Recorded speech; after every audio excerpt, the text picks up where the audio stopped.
Magandang araw mga kaibigan. Bigyan natin ngayon ng reaction opinion itong post, Unofficial Ronald Bato de la Rosa Solid Supporters. Title: Senator Tito Soto doesn't want to run anymore in 2031. According to the 76-year-old senator, in 2022, he really wanted to retire from politics, but was forced to run because of what he saw, what is happening in the country. 2022, yung tumakbo siyang vice president, silang dalawa ni Senator Lacson. After the 2022 elections, we really don't want it anymore. That's why we saw the next 2 years before 2025, it's so crazy. It's not going well, Soto said. Yan. Tito Soto, hindi na ulit tatakbo pagka-senador sa 2031. So, napagod na ba? O nadismaya lang sa pagkatalo nila sa impeachment? 2020 to, nilampaso siya ni BP Sara. 32 million si BP Sara. Kalimutan ko na, ilan bang boto ni Wala pa atang, nakaabot ba siya ng 7 billion? Mga gano'n lang, 7 to 8 million. So, layo. Milya-milya ang agwat. So, talunan sila. So, ngayon, tumakbo ulit 2025, nanalo.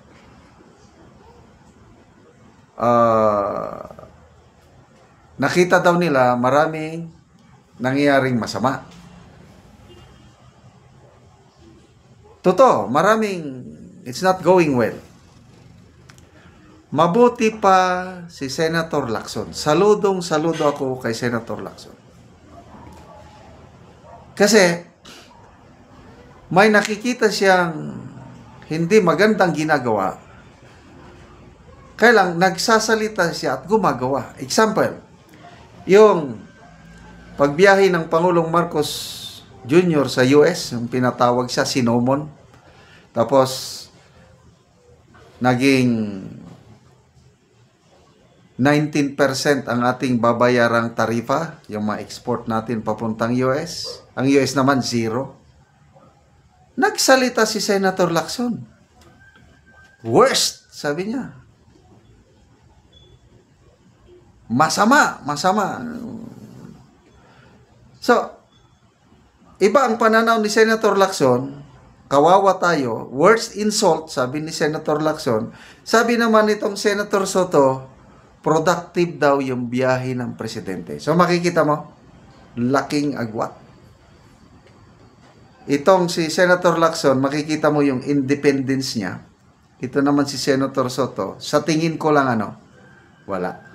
Parang merong may lang. So, ayun, hindi na ako bumilib sa kanya. Dito na sa impeachment. Si Senator Lacson, very consistent. Sabi niya, igalang natin ang Supreme Court. So, nung nagbotohan na, nag-abstain siya. Ang iba, sinasabi na playing safe. Ako, okay lang yun, abstention. Kasi nga, hihintayin pa niya yung resulta ng motion for reconsideration. Tapos, ayaw din niyang suwayin yung decision, kaya abstain siya. Which is correct. Kaya saludo. Itong si Senator Soto, nagpupumilit. Pwede daw, i-disregard ang decision ng Supreme Court. Ito may wala na. Talagang nawalan ako ng gana dito kay Senator Soto. So, hindi siya tatakbo, okay lang sa akin. By that time, mga 80 years old na siya, dapat lang magpahinga na siya. Okay, magbasa tayo sa mga comments. Sandali Comments. Omineri Yunarir, you really have a knack for making people laugh, Senator Soto. When you say, what you say is hilarious. It's like you're always on Eat Bulaga. Parang nagpapatawa lang. Eden, sabi niya, ngano, nakadaog ka, haha, Eat Bulaga pa rin. Risa Takmoy, nagtatanga ako, ba't ka nanalo? Siyempre, ganyan nanalo nga si Senator Lito Lapid. Mananalo rin. Ganyan na kasi ang ano natin sa mga quality of voters natin. Donna Chris, kasi ramdam mo na ayaw ka na ng majority Filipino people at 99.9% na smart. Mary Corpus, baka dito na siya that time. Dito, hindi na, wag naman. Love Sisi, Senator, what significant action have you taken for the country that you will proudly consider your lasting legacy? Yan, gandang tanong. Ano bang matandaanan kong legacy niya? Tagal niya ng senador Again, speaking of Lacson, yung legacy niya. To me, ang legacy ni Senator Lacson, yung anti-corruption drive niya. Ayaw niya talaga ng pork barrel. Yan. Si Senator Lacson. Ano ba siya sa pork barrel? Wala. Tahimik nga siya sa mga budget insertion Hindi katulad ni Senator Lacson na he walked the talk. So, legacy. Isa lang siguro, yung tinatawag nila na Soto Law. Ano yon? Yung kung ikaw nasa media at may sources ka, pwede mong hindi declare yun. Kasi you are protected by the Soto Law. Yun lang ang maalala kong legacy ni Senator Soto. All others, 18 years na ata siya sa pagiging senador. I'm sorry, wala akong nakikitang legacy. So, good luck, Senator Soto. Sana pwede magpahinga na kayo para enjoy your life after 2031. Salamat mga kaibigan sa inyong pagsubaybay sa ating channel. Nakakatulong kayo ng malaki sa tribong Talaandig ng Bukidnon dahil ang sweldo natin sa channel na ito is pantulong natin sa tribo. Namimigay tayo ngayon ng livelihood assistance, nagpapatanim ng saging lakatan at Arabica coffee.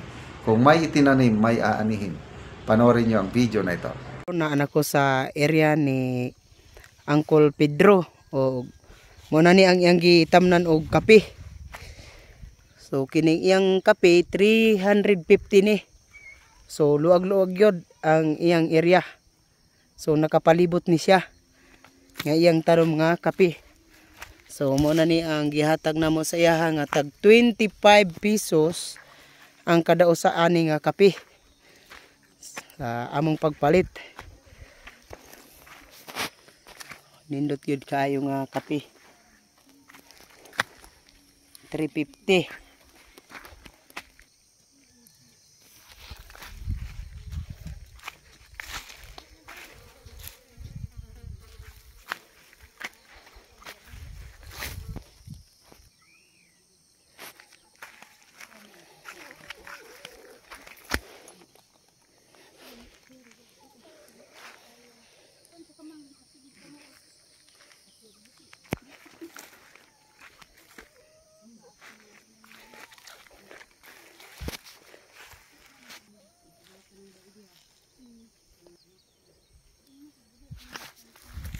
So mayong buntag da Kol. Mayong buntag. So pasalamat ko sa Dios nga nakatanom ko sa kape. Og salamat sab sa nagvideo. Kita gid niya nga ako gid gitanom ang 350 ka punuan. So dalagyon gid kayo ang Ginoo nga usa kini nga makahawas ako sa kalisod. So salamat gid kaayo sa naghatag, nag-sponsor. Thank you very much. Salamat.